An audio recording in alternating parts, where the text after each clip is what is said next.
Hi again, Mr. Dix here. So today we're going to make mac and cheese, but put a slight spin on it. And I'll show you a few variations as well, because basic is a white sauce with cheese and pasta. All right, and then obviously you can add different flavourings and different toppings and all kinds of things. Just going to show you sort of one or a few variants today. So the first thing I've actually done, which you just slightly, we can't see off screen, is I put the water on to boil. Just a reminder, so the water goes on, it must boil, you then add the pasta. All right, and then you will now have to cook for about 10 minutes. Pasta generally is 10 minutes unless it's fresh pasta. You know it's fresh because it's kind of squidgy. And it'll take 10 minutes and then you drain the pasta. The white sauce we're gonna make, or otherwise called Bechamel, I don't normally do cheat stuff, but this is a cheat version. Normally to make a white sauce, you would melt the butter, add the flour and make what's called a roux. And then you add the milk slowly, whisk it all the time, and then you get a white sauce, or what's called a Bechamel. But you can do it this way. So in the pan, I'll just turn it on. I have standard quantities really for a white sauce is 25 grams of butter, 25 grams of flour. It doesn't matter whether it's plain, self-raising, strong, it's irrelevant. And 300 mils of milk, right? Dead simple. Now, I will speed the video up, but all you do is you turn the heat on full power and you whisk this together for the whole time. I cannot stress enough that it is absolutely vital that you whisk the whole time. If you don't, it will be lumpy.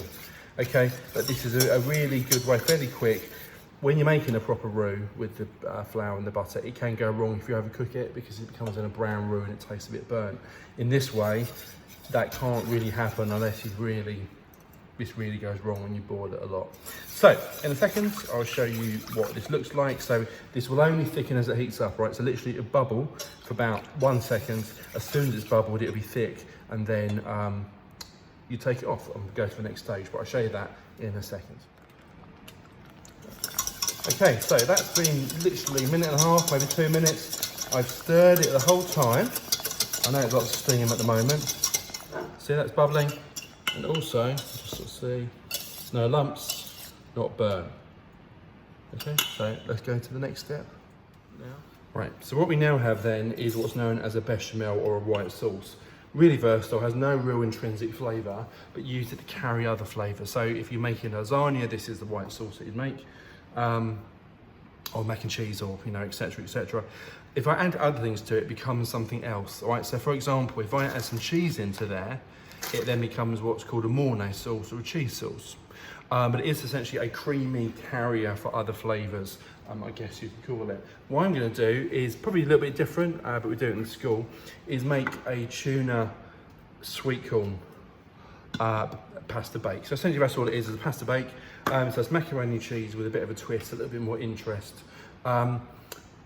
If you are making a Mornay sauce, like a traditional mac and cheese, just with cheese in here, not with tuna or sweet corn, really any cheese would do. I mean, traditionally it's mozzarella, but there's no reason you can't put blue cheese or soft cheese, or a mixture of cheeses. So it's like really ultra cheesy and creamy. That's, completely up to you. All right, so what I'm gonna do now then, I'm gonna season. So whatever you're gonna do, whether you just add cheese or whether you add something else to it, you could add like tomato paste to it to make like a red one, or mushrooms, etc, etc. Some salt. So whatever you're gonna do, you need to do that.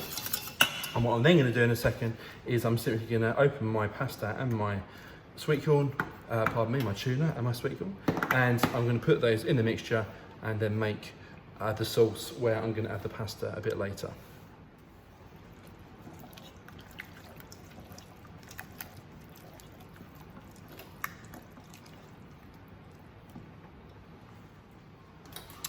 Okay, so I've got the pasta cooked, and it is cooked about 10 minutes. You want it al dente because it's gonna be baked, as I remember, so you want it so it's squidgy, but with a little bit of bite in there. And I've got the bechamel sauce made that I've added my tuna and my sweet corn to.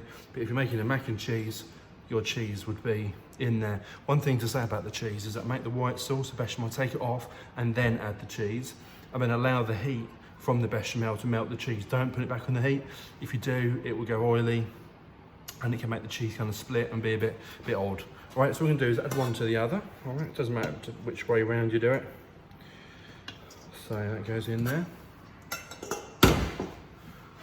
All we then can do is just mix through. Now it needs a baking dish of some description. I've got a foil one just because it's easier for transportation later. But give it a really good mix through. You want everything covered in the sauce. I'm going to put this into the student folder, but also into the student or the university. Think of this as a great university dish as well. You can have it obviously baked. You can eat it the next day cold with a bit of salads and some bits added to it. It's just really versatile and works really well. Right, so all we do now then is get a baking dish and then put all the pasta and the sauce. I haven't said it before, try and invest in one of these scrapers, really good for cake making and getting everything out of a bowl or saucepan. Just make sure we're nice and clean. Right, what we can do now then, so I could just add some cheese on top as well, whether it's this one or whether it's the mac and cheese. What's quite nice is add some breadcrumbs on top. Could be white breadcrumbs, brown breadcrumbs. You can get panko crumb, which is a Japanese kind of really crispy ciabatta crumb you can buy. I've got some brown breadcrumbs purely because I eat brown bread at home and that's kind of what I had. But put some on top, sprinkle it over, and what this does is a textural thing. It doesn't add that much to the flavour particularly, but it does give a nice crunch at the end as well, because obviously think about it, you've got the pasta that's soft and the bechamel that's obviously going to be fairly kind of soft and beige, so it makes it a bit more interesting. At this point, whether you have tuna pasta or whether you have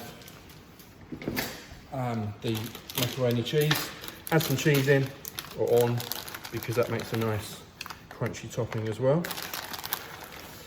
Now, this will only take around probably 20-25 minutes. All right, we're looking for the cheese to melt, it go bubbly around the side, and there we have an extremely cheap, wholesome, nutritious, I've got a tuna, a sweet corn bake, but yours could be mac and cheese or a variation thereof. So I'll show you that when it comes out the oven in 20 or 25 minutes. Okay, so 25 minutes in the oven, and we're done. Crispy, bubbly, delicious. Let's just get some out.